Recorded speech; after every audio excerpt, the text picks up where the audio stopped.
नमो नमो हरिहन्ताणं नमो नमो सिद्धाणं नमो नमो आयर्याणं नमो नमो अजायाणं नमो लोये सवसाहुणां हे सो पंच नमोकार हे सो पंच नमोकारो सर्वे पावपणासनो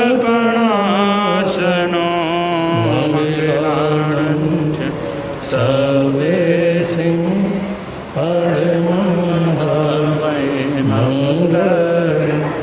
मंगलानंद सर्वे सिंह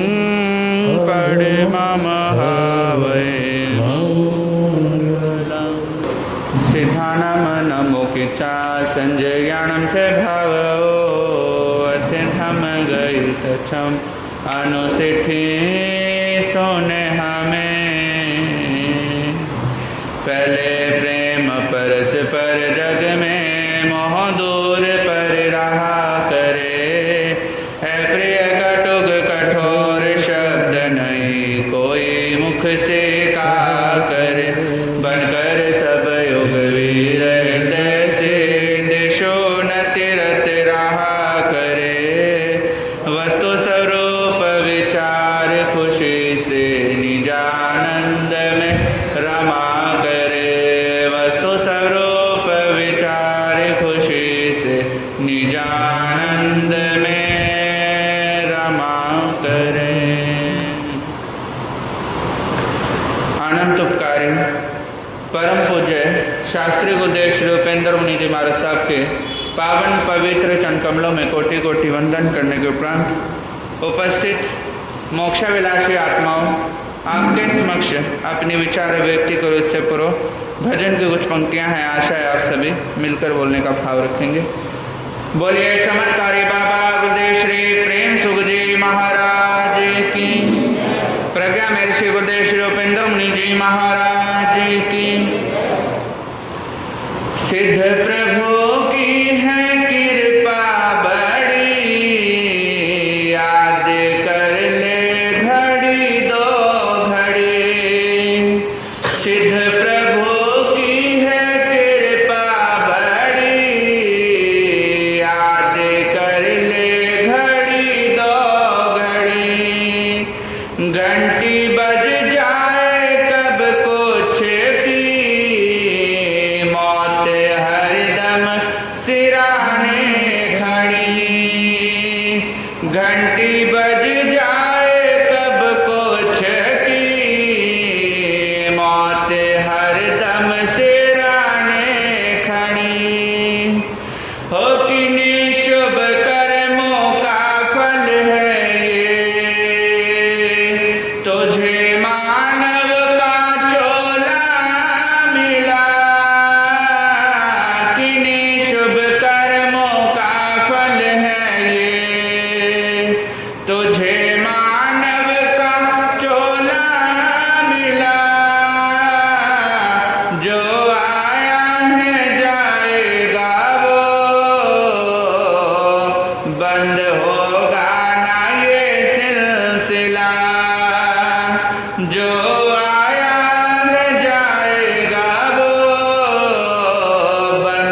घंटी बज जाए कब कुछ की, मौत हरदम सिराने।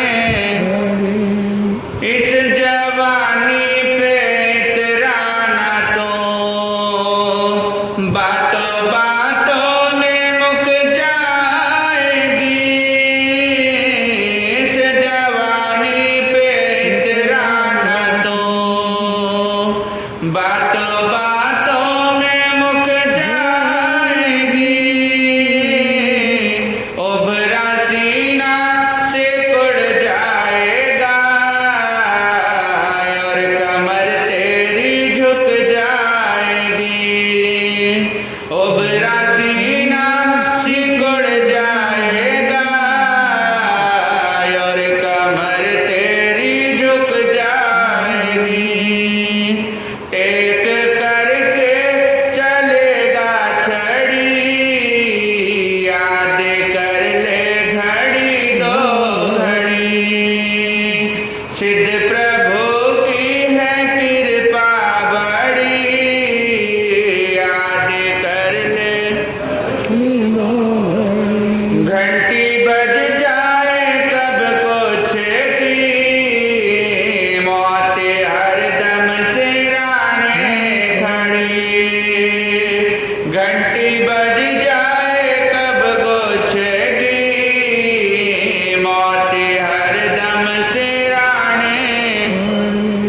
घंटी बज जाए कब कुछ की, मौत हरदम सिराने। जो करना है ले आज कर, कुछ खबर बंदे कल की नहीं। जो करना है ले आज कर, कुछ खबर बंदे कल की नहीं। मानव चोले को कर ले सफल, ढील दे इसमें पल की नहीं। मानव चोले को कर ले सफल, ढील दे इसमें पल की नहीं। टूट श्वासों की जाए लड़ी, याद कर ले घड़ी दो घड़ी। टूट श्वासों की जाए लड़ी, याद कर ले घड़ी दो। सिद्ध प्रभु की है कृपा बड़ी, याद कर ले घड़ी दो घड़ी। सिद्ध प्रभु की है कृपा बड़ी, याद कर ले घड़ी दो घड़ी। घंटी बज जाए कब कुछ की, मौत हरदम सिराने खड़ी। घंटी बज जाए कब कुछ की, मौत हरदम सिराने खड़ी। सिद्ध प्रभु की है कृपा बड़ी, याद कर ले घड़ी दो घड़ी। सिद्ध प्रभु की है कृपा बड़ी, याद कर ले घड़ी दो घड़ी। धर्म प्रेमदुओं, आज मैं आपके सामने सफलता का रहस्य इसके बारे में कुछ कहना चाहूंगा। व्यक्ति सफलता तो चाहता है, लेकिन सफलता पाने के लिए व्यक्ति को अपने जीवन में अनुशासन को लाना होगा।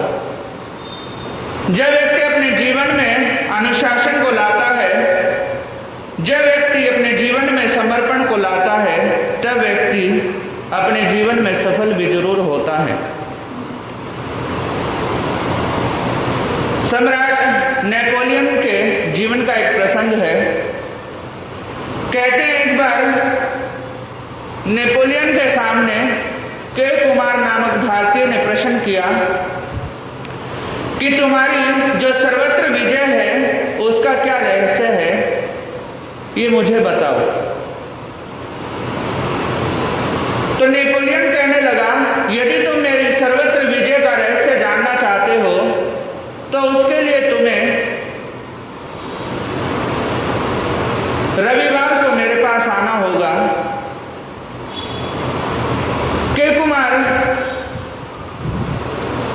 जवाब को सुनकर वहां से चला जाता है और जैसे ही संडे का दिन आया, प्रातः होते ही वो नेपोलियन के पास पहुंच जाता है।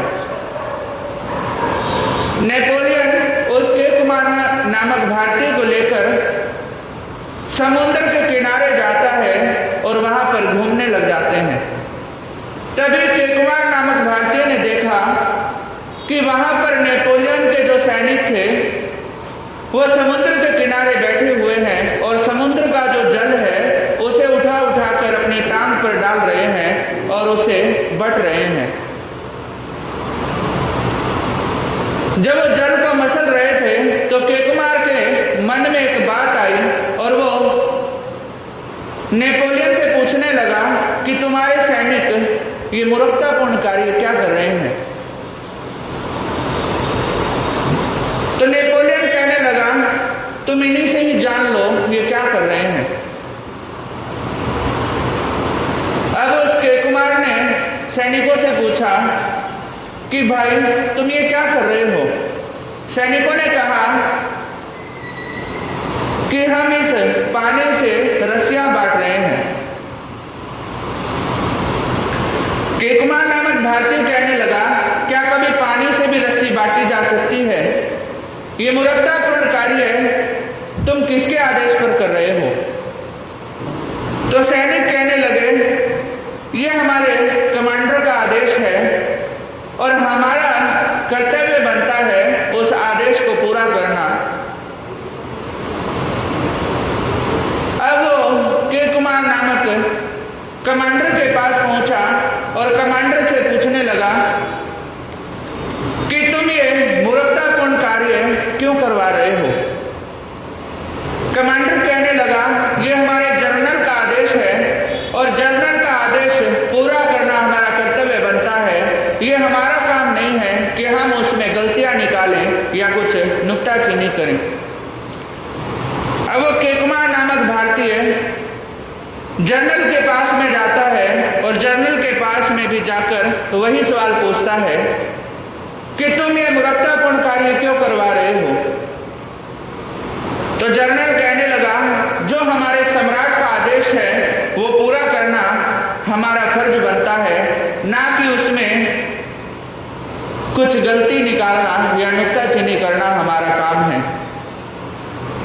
अब जैसे ही के कुमार नामक भारतीय नेपोलियन की ओर बढ़ा तो नेपोलियन कहने लगा कि अब तुम मुझसे पूछोगे कि मूर्खतापूर्ण कार्य क्यों किया जा रहा है।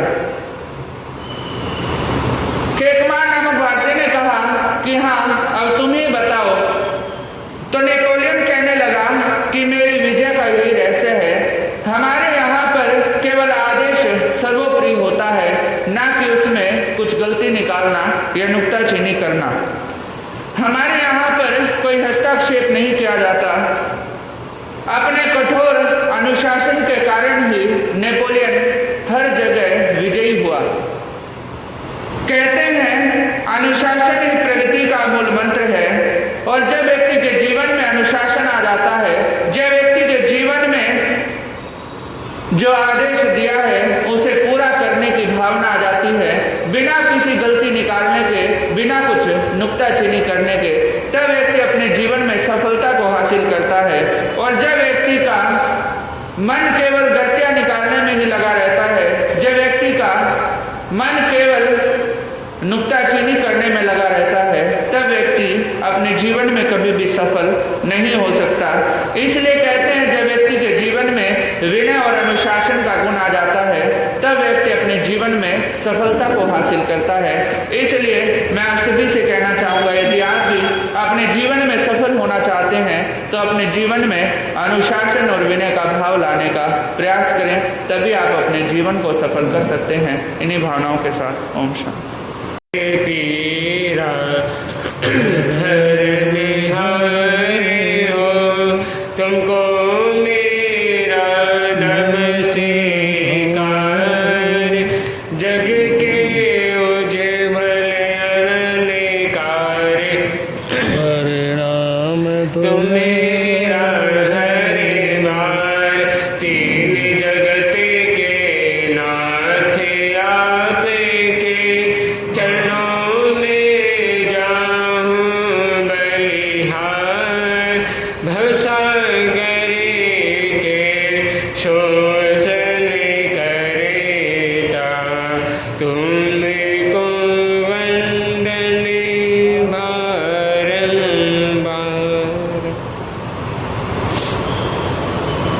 राष्ट्र संत प्रज्ञमरी से परम पूज्य गुरुदेव श्री उपेंद्र मुनि जी महाराज साहब के पावन चरण कमलों में हृदय के असीम अवस्थों के साथ वंदन अभिवंदन।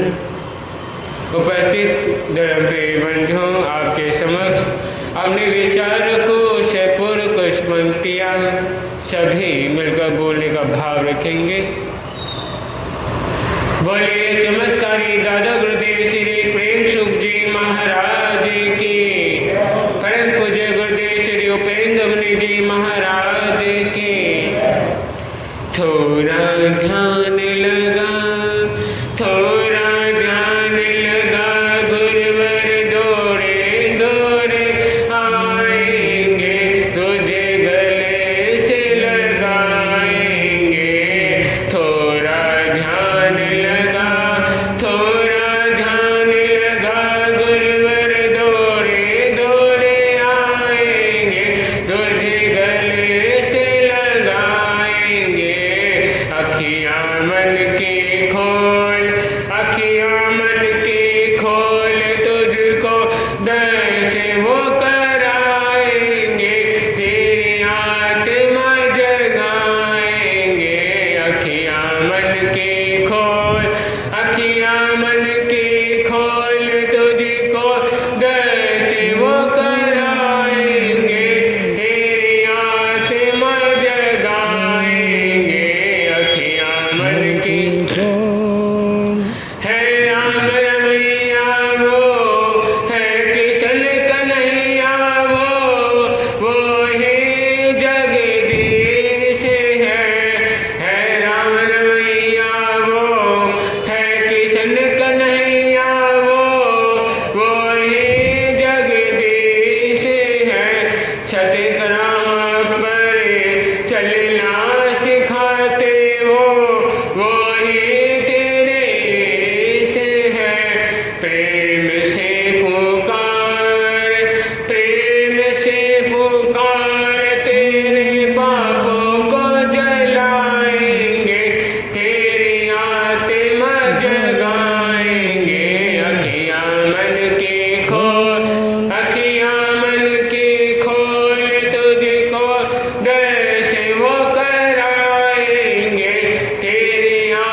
से जोत वो जलाएंगे, तेरी आत्मा जगाएंगे।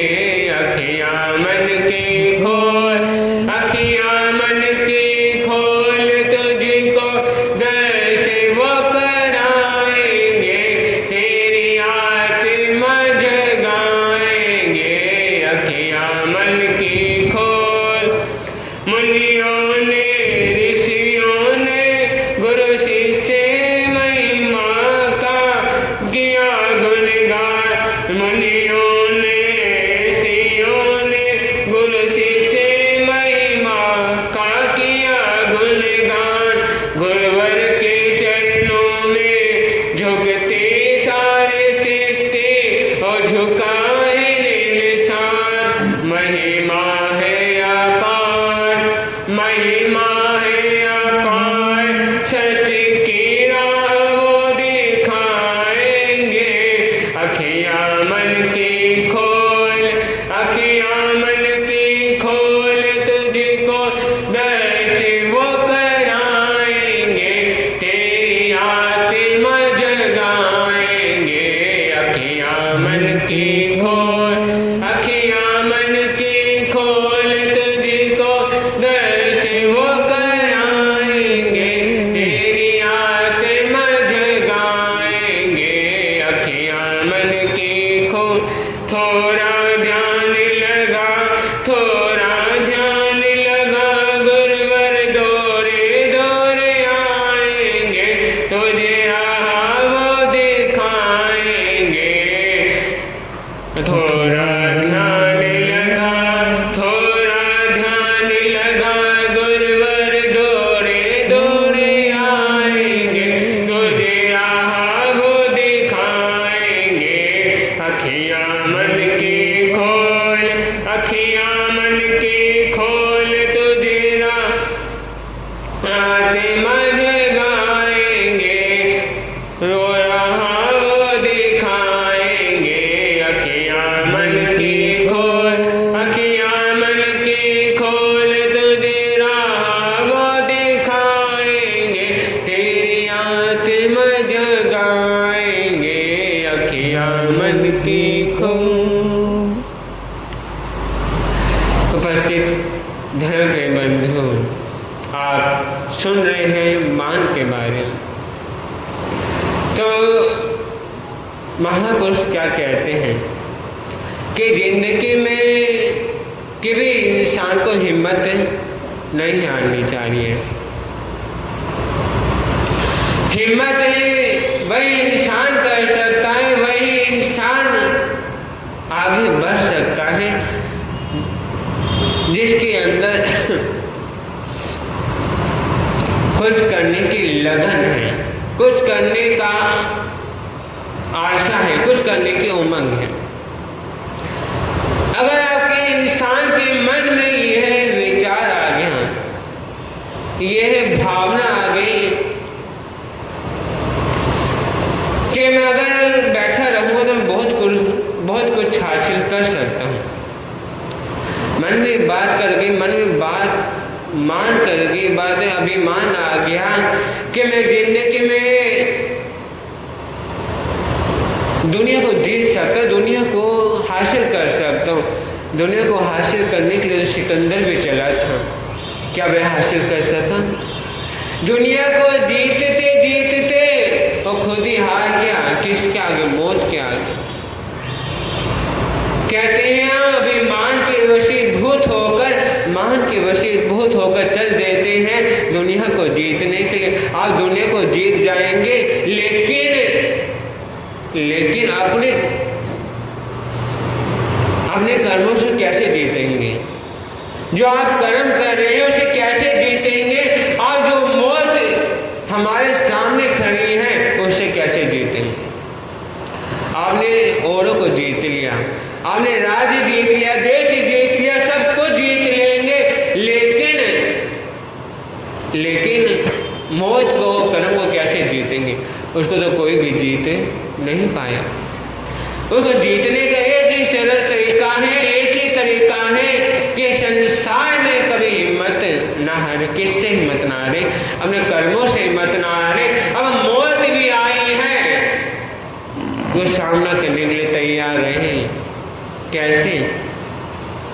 जिस प्रकार गुरु गोविंद सिंह के पुत्र को जब कहा गया कि तुम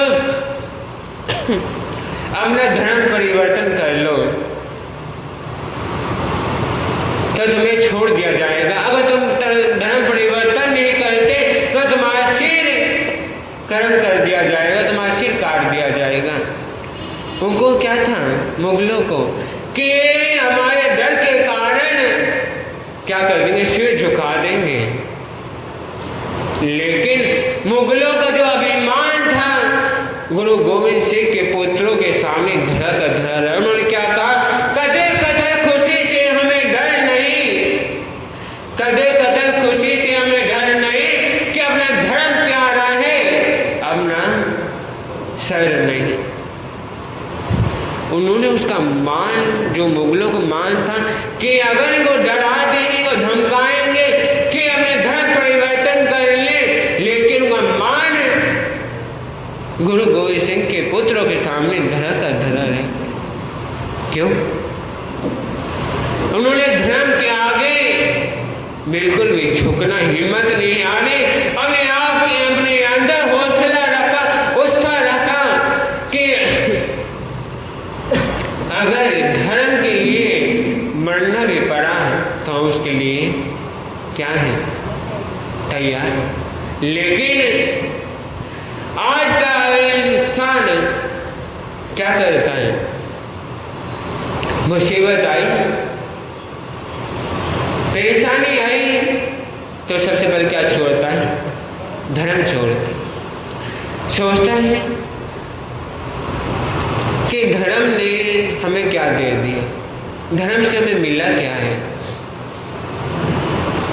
तो आप खुद सोचो, आपने धर्म करे कितना है। आज जो पूजा पाठ कर रहे हैं, जो समाज कर रहे हैं, जो कुछ भी कर रहे हैं, ये तो कुछ भी नहीं है। ये तो एक पहली सीढ़ी है। जिस प्रकार मकान में चढ़ने के लिए पहली सीढ़ी में कदम रखा जाता है, उसी प्रकार आपका धर्म पर पहली सीढ़ी में एक कदम है। और आप सोचते हैं कि मैंने बहुत सारा धर्म ध्यान कर, पूजा पाठ कर ली, बहुत कुछ कर ली है, तो आप कर रहे हैं कि हाँ, कि जो आपको सांसें मिल रही हैं, जो आपको ये जन्म मिला है, तो सोचे कितना व्यतीत आपने जीवन कर दिया था, सब कुछ गुजार दिया, लेकिन आज तक आपने कितना धर्म ध्यान किया। क्योंकि एक एक सांस, क्या कहा कवि ने, तेरा एक एक सांस ही राम होते, जो लुटाने के काबिल नहीं है। तेरा एक एक सांस ही राम होते, जो लुटाने के काबिल नहीं है। मुश्किल से नर तन मिला है, मुश्किल से नर तन मिला है, जो गवाने के काबिल नहीं है। मुश्किल से नर तन मिला है, जो गवाने के काबिल नहीं है। तेरा एक एक सांस ही राम होते, जो लुटाने के काबिल नहीं। तो क्या कहा कि तेरा एक एक सांस क्या है, उस हीरा मोती के समान है कि एक एक सांस, जो सांस एक बार आ गई वो दोबारा नहीं आती। तो एक सांस जो आ रही है, दूसरे पल वो सांस आपके पास आएगी या नहीं। एक एक सांस जो आपको हीरे मोती के समान मिल रहा है, फिर भी आप जीवन में अभिमान, कौरव ने अभिमान कर लिया था कि पूरा हस्तिनापुर राज्य हमारा है और कोई भी हासिल नहीं कर सकता। जब पांडवों ने कहा कि तुम हमें क्या कर दो, हमें 5 गांव पाँव दे दो तो हम उसमें संतुष्ट कर लेंगे, हम युद्ध बिल्कुल भी नहीं करेंगे। तो दुर्योधन ने मान क्या है, बस ये बोलो क्या कहा कि 5 गांव की क्या बात करते हैं, हम स्वयं की 9 की बराबर की जगह तुम्हें देने वाले नहीं। जो फैसला होगा, जो निर्णय होगा युद्ध भूमि में होगा। पांडु ने तो सोची थी कि 5 गांव लेकर हम क्या कर ले, संधि कर ले, जिससे इतना नरसंहार क्या ना हो। लेकिन मान के वशीभूत होकर कौरव ने खुद को तो खत्म किया है, लेकिन सारा वंश क्या कर दिया, खत्म कर दिया।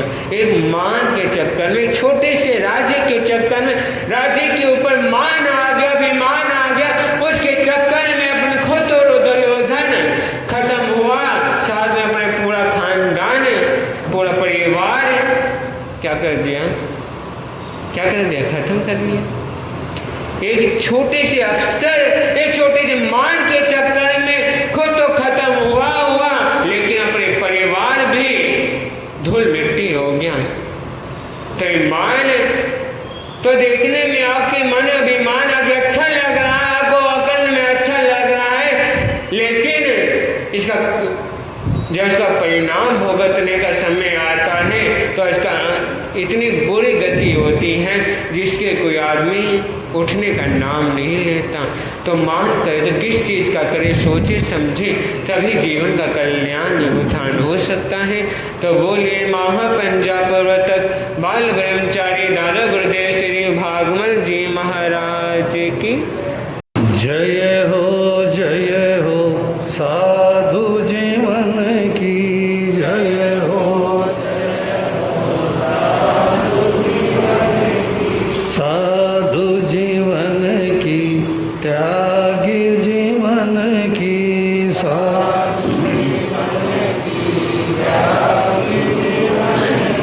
सुर समूह को जो अति पर्य है, कल्प वृक्ष सम सुख के धाम, इंद्र पूज्य उन महावीर को करता हूँ शत बार प्रणाम। गुरु के गुरु भागमल का धरता हूँ मैं मन में ध्यान, जिनकी पावन कृपा से मिलता भवतम नाशक आत्म ज्ञान, निर्मल कीर्ति पावन चरित्र, उत्तम जिनका साधवाचा, महिमाशाली परयुप, उत्तम संयम श्रेष्ठ, परम सेवा भावी गुरुवर मेरे थे फकड़ सन्यासी रहे, अभय गगन मुरादो, गुरु प्रेम सुख की बोलो जय। गरीबों के मसीहा शान जन शासन, परम सेवा भावी चमत्कारी बाबा, मेरी आस्था के अनंतनाथ, आराध्य सतगुरुदेव श्री प्रेम सुख जी महाराज साहब के पावन पवित्र चरण कमलों में कोटिशः वंदना अभिवंदना। मोक्षम विलासी पुण्य मनाओ आत्माओं, निवेदन है अपन प्रवेश करते हैं भगवान महावीर के समावेशन में। कहाँ पे?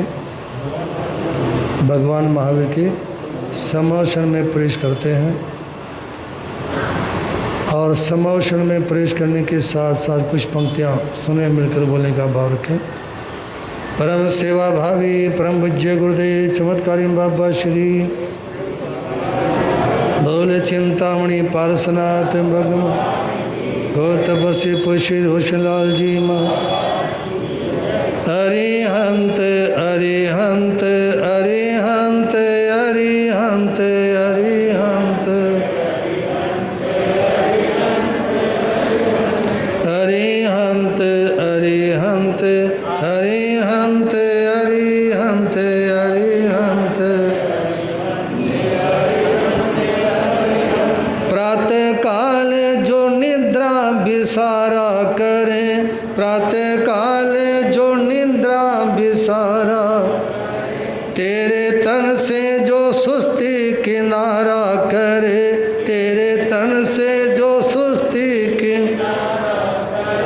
होकर मस्त प्रेम से पुकारा करे, होकर मस्त प्रेम से पुकारा, नाम प्यारा ये पल पल उचारा करे, नाम प्यारा ये पल पल। अरिहंत अरिहंत अरिहंत अरिहंत अरिहंत राने की का जग को दिखा कर गए, रहने की का जग को, जैन धर्म का डंका बजा कर गए, जैन धर्म का हिंसा झूठ पाखंड मिटा कर गए, हिंसा झूठ पाखंड को मिटा कर, कौन जगत को जन्नत बना कर गए, कौन जन्नत बना कर गए। अरिहंत अरिहंत अरिहंत अरिहंत अरिहंत हराया था किसने रागव द्वेष को, हराया था किसने रागव द्वेष, माया मान और लोभ कपट क्लेश को, माया मान और लोभ कपट क्लेश, गए निद्रा से कौन जगा देश को, गए निद्रा से कौन जगा दे, देकर सत्य के सुखकारी संदेश को, देकर सत्य के सुखकारी संदेश। अरिहंत अरिहंत अरिहंत अरिहंत अरिहंत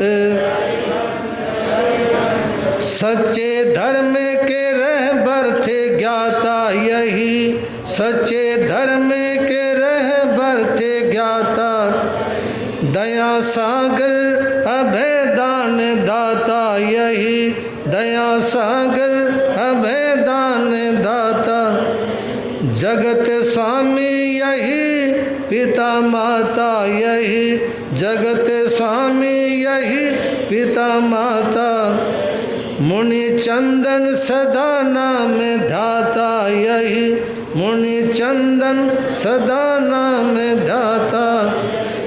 अरिहंत अरिहंत अरिहंत अरिहंत अरिहंत अरिहंत अरिहंत। आइए भगवान महावीर के सम्मोहन में प्रवेश करें और जन से जिनोर बनाने के लिए वो क्या प्रेरणा देते हैं। विचारक अभिव्यक्ति से पूर्व वही दो पंक्तियाँ जो कल आप लोग सुन रहे थे। हे प्रभु ये दुनिया वाले किस ज्ञान की बातें करते हैं, हे प्रभु ये दुनिया वाले किस ज्ञान की, अपना इन्हें कुछ पता नहीं पर भगवान की बातें करते हैं, अपना इन्हें कुछ पर भगवान की बातें। हे प्रभु सुनो ये दुनिया वाले किस ज्ञान की बातें करते हैं, हे प्रभु ये दुनिया किस ज्ञान की। कल की धर्म सभा में आप लोग सुन रहे थे, इंद्रभूति गौतम जिनके मन में आत्मा के प्रति शंका थी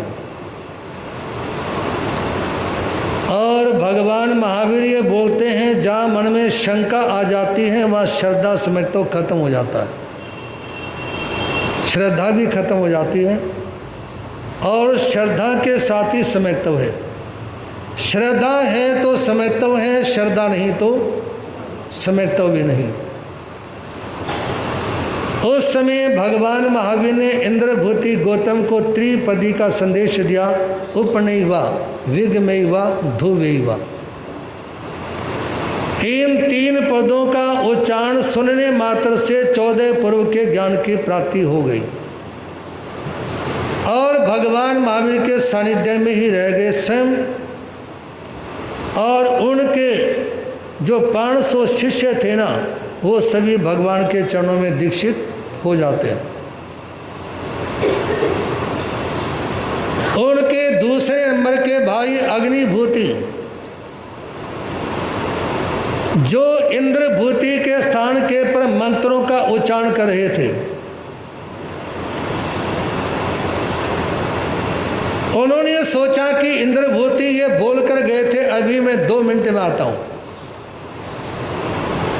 ये कौन है जिसने यज्ञ में आने वाले विमानों को, देवों को अपनी ओर आकर्षित कर लिया। लेकिन 2 मिनट की कहकर जाने के बावजूद 20 मिनट हो गए, आधा घंटा हो गया, वो लौट करके नहीं आए। गए थे भगवान महावीर के चरणों में और चरणों में जाने के बाद में वहीं पे रह गए। उनके दूसरे नंबर के भाई अग्निभूति सोचने लगे मैं जाता हूं देखने के लिए, इंद्रभूति कहाँ है, किसके पास है, क्यों वापस नहीं आए, कारण क्या हो गया। जैसे ही अग्निभूति भगवान महावीर के समोषण के मुख्य द्वार के पर पहुंचते हैं ना, उस समय भगवान कहते हैं आओ अग्निभूति, इस समोषण में तुम्हारा स्वागत है।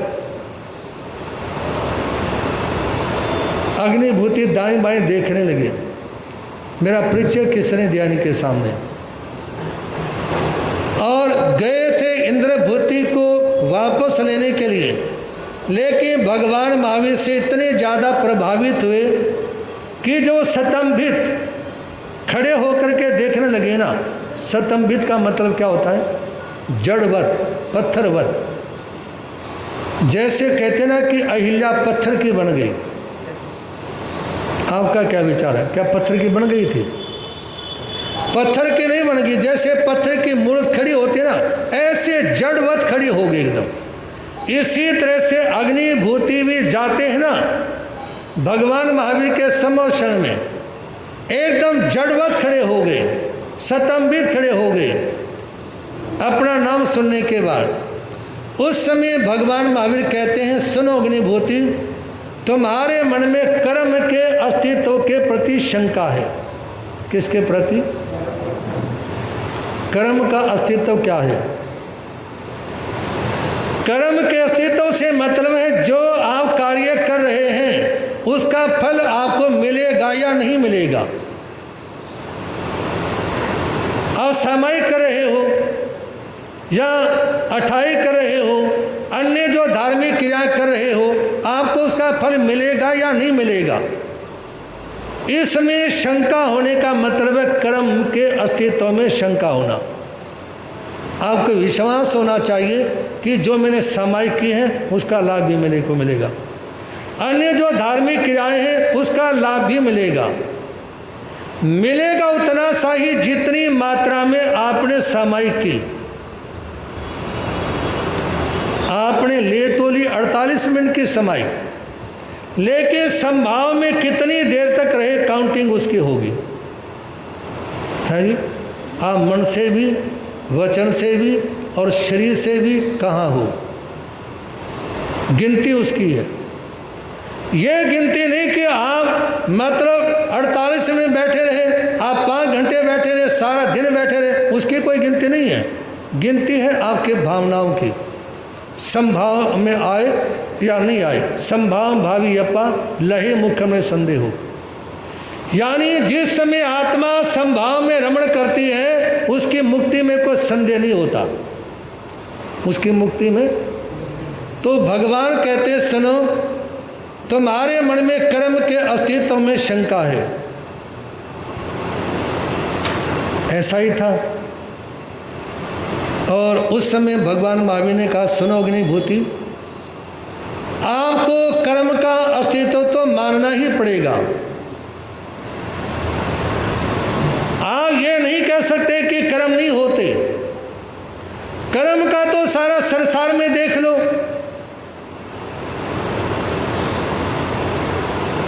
एक बार दाएं बाएं आगे पीछे देखो, कैसी कैसी अजीब टाइप की मूर्ति बैठी हुई है। देखो तो सही एक बार चारों तरफ है जी, 5 इंद्रियां हैं, मनुष्य का शरीर है।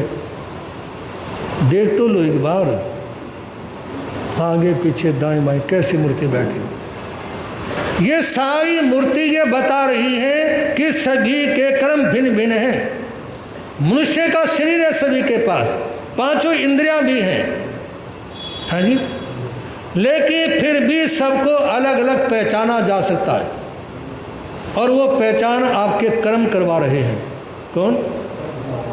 उस समय भगवान महावीर कहते हैं सुनो अग्निभूति, आओ संसार में देखो, किसी का उच्च कुल में जन्म होता है, किसी का नीच कुल में जन्म होता है। किसी के घर में सामान्य बुद्धि का बालक पैदा हो जाए, ब्राह्मण के घर में लोग उसको भी दादा कह के बोल पड़ते हैं, है जी। किसी का अधम कुल में जन्म होता है, कोई कैसा है कोई कैसा है। ये किसी के पास में भरपूर मात्रा में पैसा है कम पुरुषार्थ के बाद भी, और कोई सारा दिन यहाँ तक कि 12 घंटे के बजाय 16 घंटे भी दुकान के ऊपर बैठता है, मार्केट में घूमता रहता है, सप्लाई के लिए ऑर्डर लेने के लिए जाता है, फिर भी परिवार नियोजन के लिए पैसे इकट्ठे नहीं हो पाते, है जी। ये सब कर्म हैं। कोई राजा है कोई भिखारी, ये नानाविध भेद जो प्रत्यक्ष में दिखाई रहे हैं ना, नानाविध जो भेद दिखाई दे रहे हैं, इसी से सिद्ध होता है कर्म है जी। एक ही कुल में एक ही माँ के पेट से 2 बेटे 4 बेटे जन्म लेते हैं। एक संत बादशाह बन जाता है, एक डाकू बन जाता है जी। एक सदाचारी बन जाता है, एक दुराचारी बन जाता है। एक सन्मार्ग पे चलता है, कुन्मार्ग के पर चलता है। एक भाई पैसों में खेलता है, दूसरा दीनता में जीता है। जिस समय अमेरिका के राष्ट्रपति थे ना ओबामा, सुन रहे हो ना, ओबामा जिस समय राष्ट्रपति थे, एक भाई राष्ट्रपति और दूसरा भाई सड़क के किनारे बांस की टोकरी में खाने पीने का सामान बेच रहा था। एक क्या राष्ट्रपति और दूसरा सड़क के किनारे एक छीके पे जरा सा सामान लेके खड़ा हुआ है। ये सब कर्म है। भले ही एक माता की कुक्षी से जन्म लिया, वो भी कोई कारण है कि एक ही माता की कुक्षी से जन्म लेने के बाद एक अमीर क्यों बना, गरीब क्यों बना, ये भी अपने कर्म है। इसलिए कर्म सिद्धांत के पर आस्था रखते हुए धर्म की विशेष आराधना करो, ताकि आपके कर्मों का क्षय हो, कर्मों के निर्जरा हो और आप अध्यात्म के मार्ग पर अपने को आगे बढ़ा सकें। उस समय भगवान महावीर ने कर्म सिद्धांत की प्रेरणा देते हुए अग्निभूति को जागृत किया और कहा कि सुनो अग्निभूति, ये कर्म भी 8 हैं। कर्म जो आदमी की ज्ञान की शक्ति को आच्छादित कर लेता है, ज्ञानामणि, श्रद्धा को ढक करके रख लेता है, दर्शनामणि, जो सुख भी देता है दुख भी देता है, वेदनीय, जो परिवार के मोह में बच्चे नहीं पूछते, समझ आ रही बात, बच्चे नहीं पूछते, लेकिन फिर भी उनमें मोह है। समझ नहीं आई। बच्चे नहीं पूछते क्या हाल चाल है, आपको किसी दवाई की जड़ी बूटी की आवश्यकता है नहीं, बच्चे बिल्कुल ध्यान नहीं देते और आप फिर भी उनके मोह में फंसे रहते हो। ये मोहनीय क्रम है। और जैसे कितने लोग ऐसे हैं जो कहते हैं इससे अच्छा तो भगवान उठा ले। अब भगवान ये बीमारी उठा के क्या करना है संसार की, है जी। लोग कहते तो उठा ले, हे भगवान वो तुम्हारी बीमारी में उसने क्या हिस्सा लेना है। और सुनो ध्यान से, लोग मरना चाहते हैं फिर भी नहीं मरते। क्यों? क्योंकि ये जो आयुष क्रम है ना, ये पिंजरे की तरह है। आयुष क्रम एक पिंजरे की तरह है जो आत्मा को बांध करके रखता, उसको छूटने नहीं देता। नामकरण मात्र किसी का यश होता है, किसी का अपयश होता है। गोत्र क्रम, कोई उच्च गोत्र में जन्म लेता है, कोई नीच गोत्र में जन्म लेता है। किसी को हर जगह पे सम्मान मिलता है और किसी को हर जगह पे तिरस्कार मिलता है।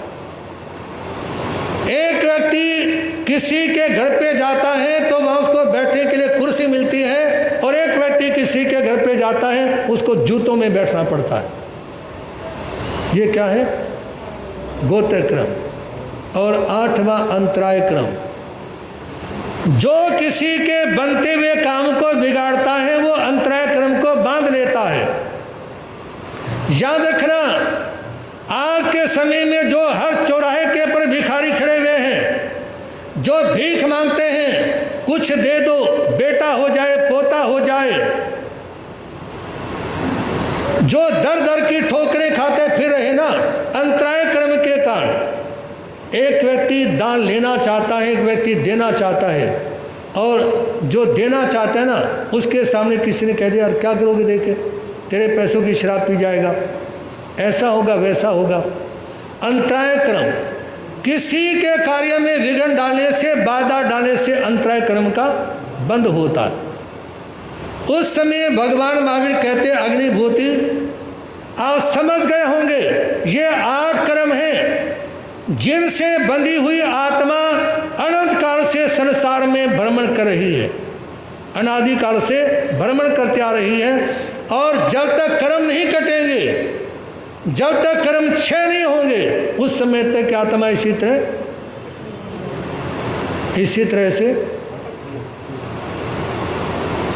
इसी तरह संसार में आत्मा घूमती रहेगी।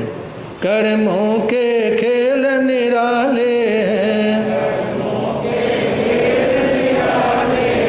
ऋषि मुनि भी इनसे हारे हैं।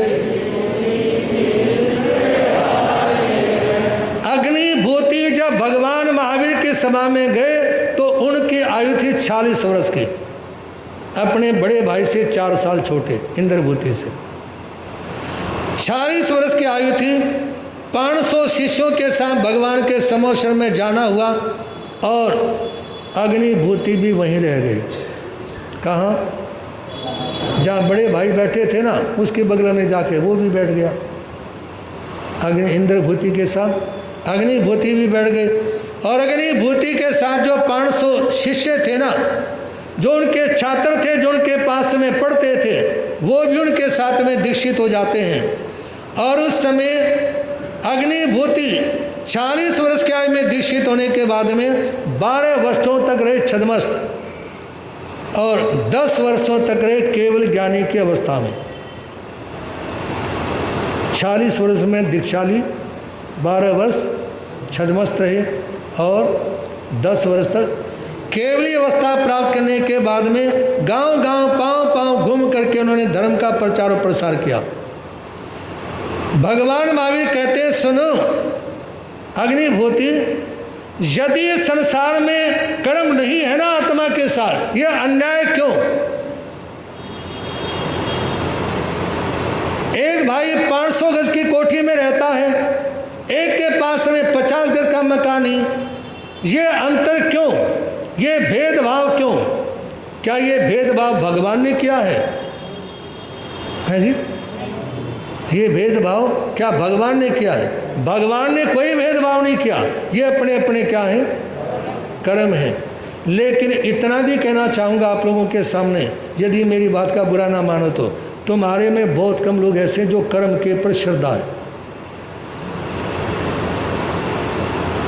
कर्म पे श्रद्धा हो या तुम्हारी धर्म पे श्रद्धा हो, नहीं के बराबर है। क्योंकि यदि कर्म के प्रति श्रद्धा है ना, आप जिनेंद्र देव को मानते हो, जिनेंद्र देव की उपासना करते हो, तो फिर काहे को दाएं बाएं भागे भागे फिरना है?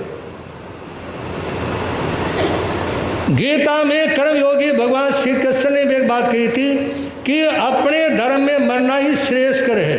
हालांकि वो बात जैन और हिंदू और वैष्णव की दृष्टि से नहीं, वो बात है आत्म धर्म की। किसकी? आत्मा का धर्म ही अपना धर्म है। लेकिन आप लोग मतलब कितने लोग ऐसे जिनकी दुकान के ऊपर नींबू और मिर्चें लटकते रहते हैं शटर के आगे? बोलो तो। यदि उन सारे नींबू और मिर्च का अचार डाल देना, एक सप्ताह में सारी दिल्ली नहीं खा सकती। और वो शटर के आगे लटकते लटकते सड़ते रहते हैं। क्यों? क्योंकि लोग ये सोचते हैं दुकान बंद हुआ दी, उड़द के दाने पड़े हुए थे, ये पड़ा हुआ था, है जी, ऐसी समस्या थी, नजर लगी किसी की क्या लगी? अरे सबसे पहले नजर तो आपकी लगी अपनी, क्योंकि आपके कर्म ऐसे हैं। क्या है? कर्म के अनुसार ही तो प्राप्ति हो पाएगी ना। तो इसलिए कर्म सिद्धांत को स्वीकार करें। और निवेदन आपके सामने कि वर्तमान समय में ये जो कर्म नहीं, ये अन्याय क्यों? दर्शन शास्त्र की सबसे बड़ी बहस का केंद्र है ये। दर्शन शास्त्र में सबसे बड़ी बहस का केंद्र है। मतलब जो देश के विदेश के जो दर्शन शास्त्री है ना, आपके सामने बोला था ना परसों, दर्शन का मतलब है सिद्धांत। दर्शन का मतलब जो अलग अलग सिद्धांतों के मानने वाले लोग हैं, उनके बीच में पहले भी बहस चल रही थी और आज भी उनके मन में इसी तरह से बहस चलती रहती है कर्म सिद्धांत के ऊपर। आइए निवेदन करना चाहूँगा आपके सामने, 3 दृष्टिकोणों से इसको देखना है। कितने? 3 दृष्टिकोणों से इसको देखना है। बस वो दृष्टिकोण कल ही आपके सामने बताने का प्रयास रहेगा। और इतना सा निवेदन है कि आप कर्म सिद्धांत के ऊपर श्रद्धा रखें। देखिए, एक भाई है मुकेश अंबानी, एक है अनिल अंबानी, है जी। एक समय था जब अनिल अंबानी की तूती बोलती थी और मुकेश अंबानी के पास में बहुत कम था, है जी। आज मुकेश अंबानी के पास में बहुत कुछ है और अनिल अंबानी की प्रॉपर्टी रोज रोज नीलाम होती रहती है जी। और ये भी कर्म ही है बहन जी, सामने देखो, ये भी कर्म ही है कि इन दोनों के पिताजी 900 रुपये महीना नौकरी करते थे।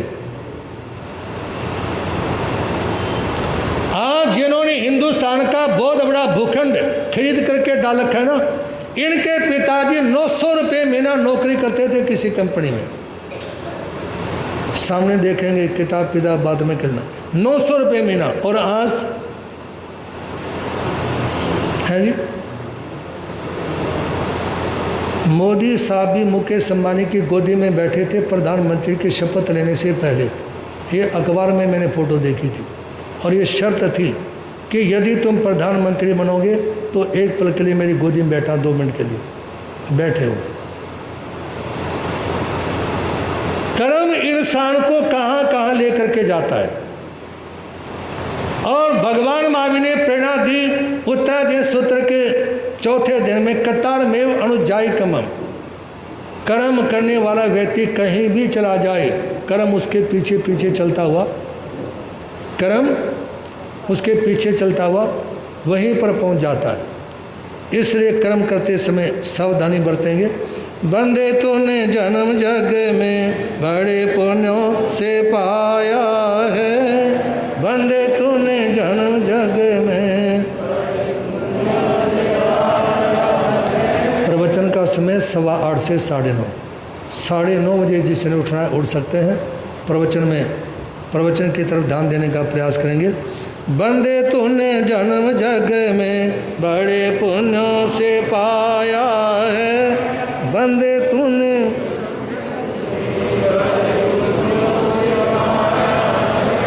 लाभ तो उठा ले इससे हीरा हाथ में आया है, लाभ तो उठा ले इससे हीरा। कल आप लोग भगवान पार्श्वनाथ के जीवन चरित्र में महाराजा अरविंद को राजमहल की छत के ऊपर वैराग्य पैदा हो गया और ये जो वैराग्य है ना, ये अनमोल चीज है। चाहे साधु का संयम है, चाहे श्रावक की सामायिक है, ये उतनी ही ज़्यादा कामयाब तब होती हैं जितना ज़्यादा वैराग्य होता। मतलब संसार और संसार की वस्तुओं की अनासक्ति, समझ आ रही बात? संसार और संसार की वस्तुओं की अनासक्ति, जितनी ज़्यादा अनासक्ति रहेगी ना, उतना ही वैराग्य परिपक्व होगा और उतना ही व्यक्ति साधना की ओर अपने कदमों को आगे बढ़ा सकता है। उस समय महाराजा अरविंद राजमहलों में आने के बाद अपनी रानियों के सामने वैराग्य की बात करते हैं। पूर्ण विरक्त भावयुद्ध वाणी सुनी आपकी देकर ध्यान, हमें बहुत आश्चर्य हो रहा, फूटे क्यों नहीं हमारे कान। अगर मालती के पुष्पों पर रख दी जाए वर्णी करीश, सहानी जाए गांव से कभी वियोग सुनो नरीश। नहीं मृणालों के बंधन से बांधे जाते हैं गजराज, हमसे कभी ना कहना ऐसी बातें जो कुछ हैं आज। उस समय जब पति के विरक्ति की बात सुनी ना, तो प्रधान महारानी अपनी अन्य सोतों के साथ बैठी हुई राजा अरविंद के सामने कहती, सुनो, जैसे मालती का फूल अग्नि पर रख दिया जाए ना तो पल भर में खत्म हो जाता है, अग्नि पे रखते ही बड़ी कितना होता है। कहा कि इसी तरह से यदि आप हमारे को छोड़कर जाओगे ना, दीक्षा लोगे, तो हम भी खत्म हो जाएंगे। और कहा कि सुनो, जैसे मृगों का झुंड हाथी को बांध करके नहीं रख सकता ना, इसी तरह से हम आपको बांध के तो नहीं रख सकती, लेकिन आप यदि चले जाएंगे तो हम अपने जीवन को समाप्त कर लेंगे। और सुनो, आपके जाने से 5 ही चीजें बेसहारा हो जाएंगी: शूरवीरता, दान, नीति, प्रभुता और पूर्ण सौभाग्य। ये 5 कार्य जो आप करते हैं ना, आप जैसा शूरवीर, आप जैसा दानवीर, आप जैसा नीति का विशेषज्ञ और आप जैसा महान राजा और आप जैसा सौभाग्यशाली इंसान यदि दीक्षा लेगा तो पृथ्वी शून्य हो जाएगी। और सुनो राजन, आपके जाने से कहाँ लक्ष्मी जाएगी और कहाँ कीर्ति रहेगी, और जो याचक आपके राजमहलों में आते ना, वो भी असहाय हो जाएंगे। कौन करेगा जनता का हित, कौन सुनेगा दुखी पुकार, दीन अनाथों बलाओं का कौन बनेगा फिर यादान। इधर आपकी दीक्षा होगी, दुर्मारी होगी मौन, इधर अंधेरा छा जाएगा, उधर पाप करते उद्योग। नमन निवेदन सुनो मारा, छोड़ो प्रवर्जा की वार, सुख से करो प्रजा का पालन, प्रभु वर न्याय नीति के साथ। उस समय कहा कि आप दीन अनाथ और हम अबलाओं को छोड़ करके दीक्षा नहीं लेंगे, आपके जाते ही राजमहलों में अंधेरा छा जाएगा। इसलिए नम्र निवेदन है, दीक्षा की बात छोड़ो, सुख से रहो और राजमहलों में न्याय नीति के साथ जनता का संरक्षण करो। राजा बोलो सुने प्रियोतम, समझ रही हो इतना समय, प्रिय मनो चीज़ों का संगम किसे नहीं करता या कृष्ण नहीं चाहता कौन यहाँ पर घर पर लक्ष्मी का थिरवार, पंचेंद्रिय के सुभोगों की किसको होती नहीं पिपार। किंतु कमलिनी के पत्र जलसा जीवन है चंचल, सभी श्वास धरा रह जाता है जब सांस निकल। जब तक सक्षम सभी इंद्रियां, जब तक मेरा स्वस्थ शरीर, तब तक धर्म साधना द्वारा भवबंधन देना है चीर। दीक्षा लेते समय मुझे क्यों करती हो तुम आज भी निषेध, तुमसे नहीं सभी ईश्वर से मुझे हो गया है निर्वेद। होगा विनय अवश्य तुम्हारा, मेरा सत्य लीजिए मान, देना सुना वह बहुत दुनिया में अनुभव किया हुआ है ज्ञान। उस समय महाराजा अरविंद कहते हैं सुनो, सीधी स्पष्ट सी बात आप लोगों के सामने कहना चाहूँगा। इस संसार में प्रिय चीज़ों का वियोग हमेशा से होता आया है। जो आदमी चाहता है वो होता नहीं, और जो नहीं चाहता वो हो जाता है। और कौन व्यक्ति ऐसा है जो अपने घर में लक्ष्मी का स्थिर वास नहीं चाहता? कौन व्यक्ति ऐसा है जो पंचेंद्रिय जीवन के सुखों का उपभोग करना नहीं चाहता?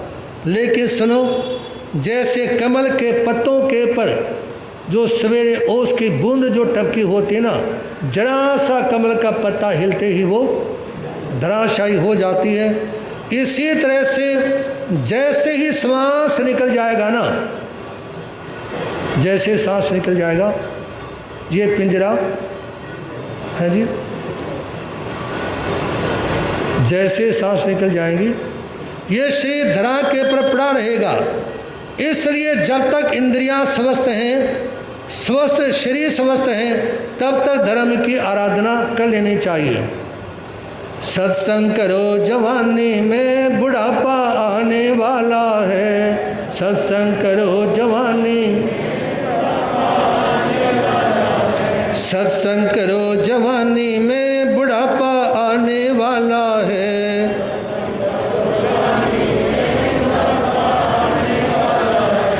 आप मुझे दीक्षा लेने से रोक क्यों रही हो?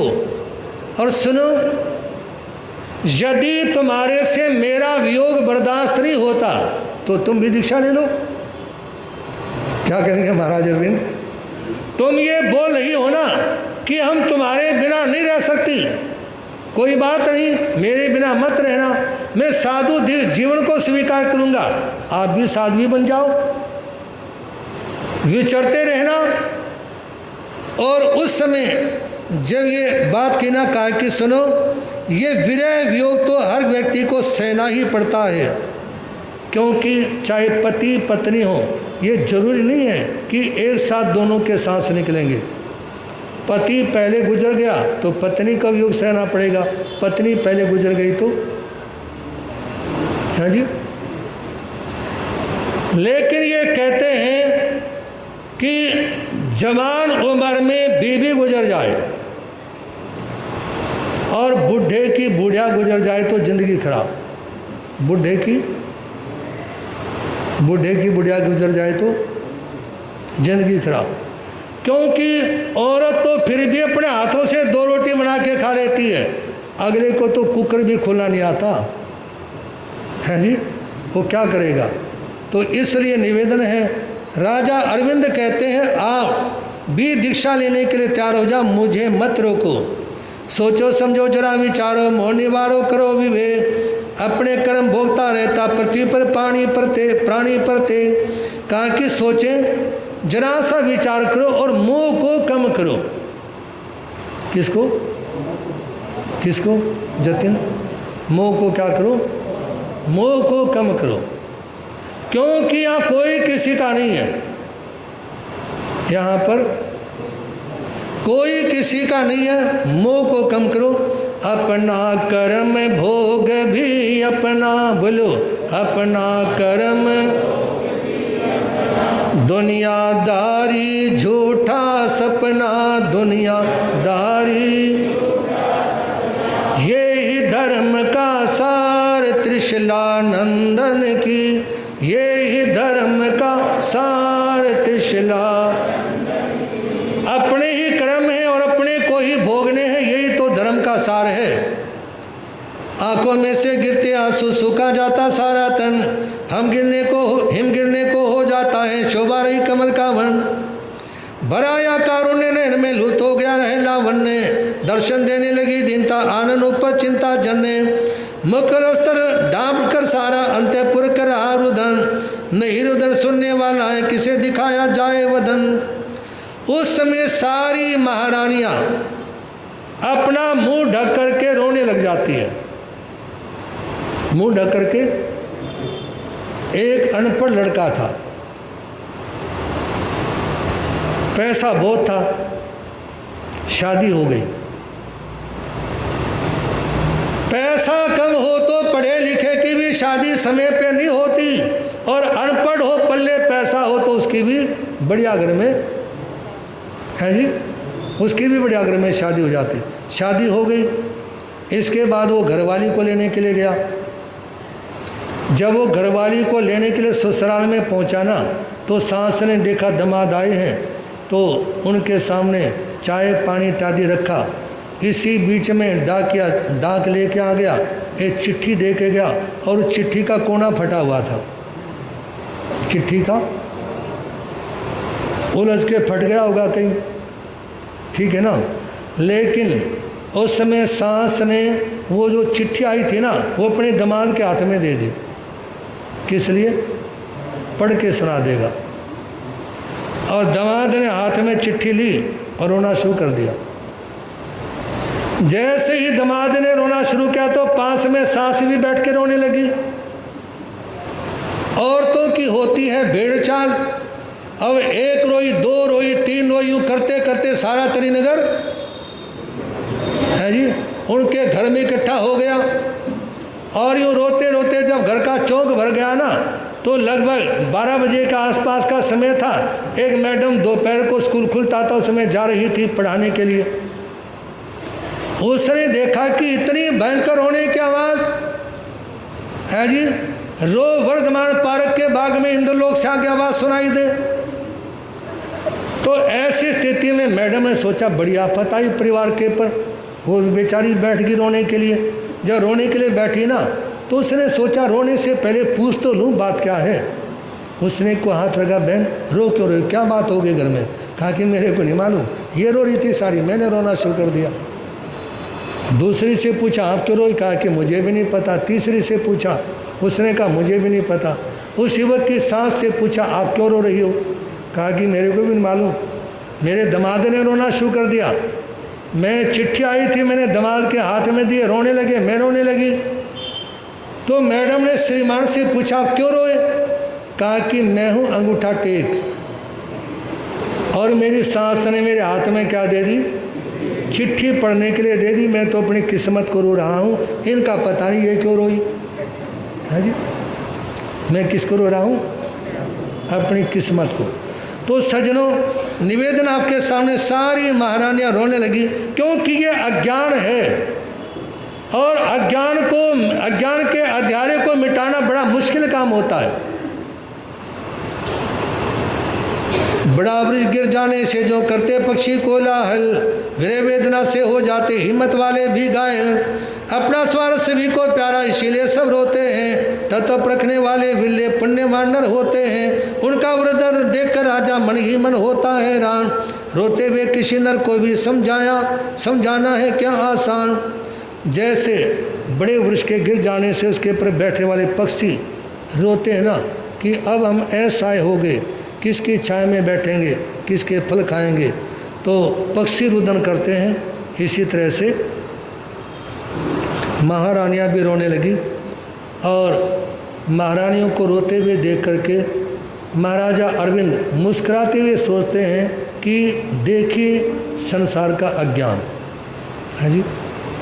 मैं इनको बोल रहा हूँ कि मेरा वियोग सहन नहीं होता तो मेरे साथ तुम भी चलो।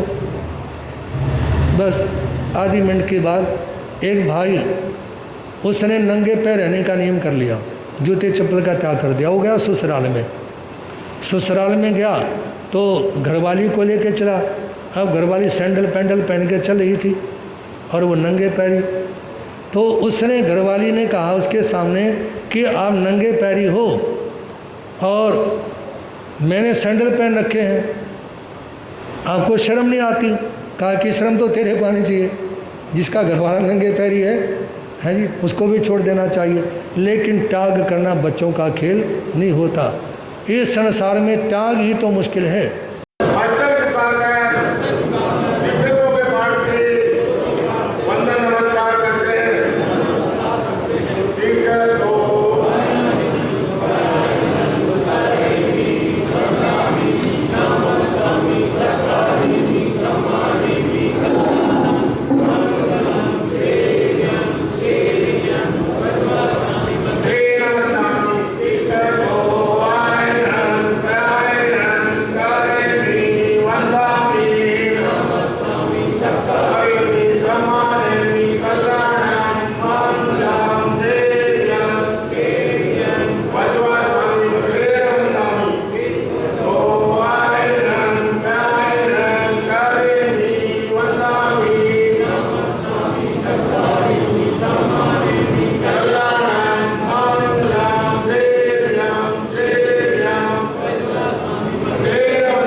गरज कर बोलेंगे श्रवण भगवान महावीर, चिंतामणि पारसनाथ भगवान की। महापंजा प्रवृत्त बाल ब्रह्मचारी दादा गुरुदेव स्वामी श्री भागमल जी महाराज, उप भिक्खु दादा गुरुदेव स्वामी श्री फूलचंद जी महाराज, अर्धस्तावधानी पूज्य श्री त्रिलोकचंद जी महाराज, ओ तपस्वी पुष्य श्री होशीलाल जी महाराज की। परम सेवा भावी परम पूज्य गुरुदेव चमत्कारी बाबा श्री प्रेम सुख जी महाराज, वर्तमान आचार्य सम्राट पुष्य श्री शिव मुनि जी महाराज।